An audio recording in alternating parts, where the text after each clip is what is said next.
What's going on, folks? I have a special update for you. Yesterday on the 14th, there was actually a new update on two residential contractors, and I wanted to update you for the remainder of the week. So, there were two residential contractors. Believe it or not, they were both painting contractors for residential.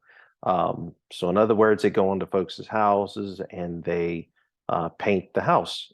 So, interesting enough, they were both the same, just in two different states. So the first one was in California. They had 143 employees that were affected. And the second one, which was in Missouri, had 29 employees that were affected. So what exactly did they do? Well, the first one, which was in California, this particular one paid straight time hours for all hours worked for these 143 painters, which of course resulted in FLSA violations for sure because they weren't paid time and a half for the hours worked over 40. And the same thing happened with the residential contractor in Missouri. They, of course, paid straight time hours for everything worked.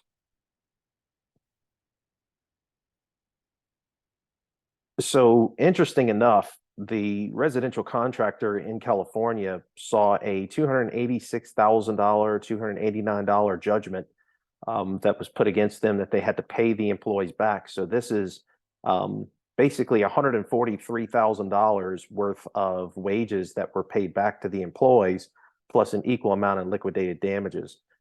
And $33,000 was charged to this employer for the willful nature of their adjusting and changing and manipulation of the time cards. And of course, the second residential contractor that's in Missouri, they owed $102,000 to their employees. 51,000 of that was the back wages, and then 51,000 equal amount was due in liquidated damages back to the employees. So the average payout per person or per head was a little over $2,000 per head. That's not saying exactly what they were paid per person, but that's just the average payout for the number of employees. And of course, the second residential contractor in Missouri owed this much for 29 employees, or at least per head. So what lessons did we learn? This has come up, this past week, and I'm sure it's going to come up more and more again in the future.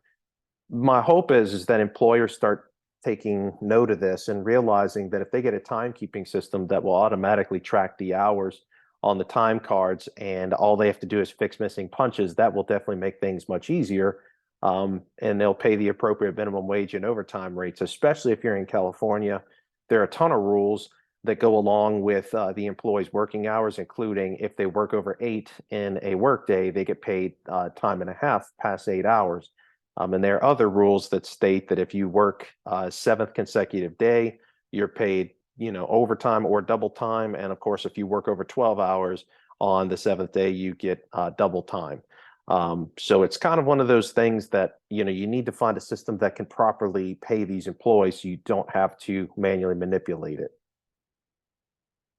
And that's it for this update. Thank y'all so much for watching. Please like this video and subscribe. Talk to y'all soon.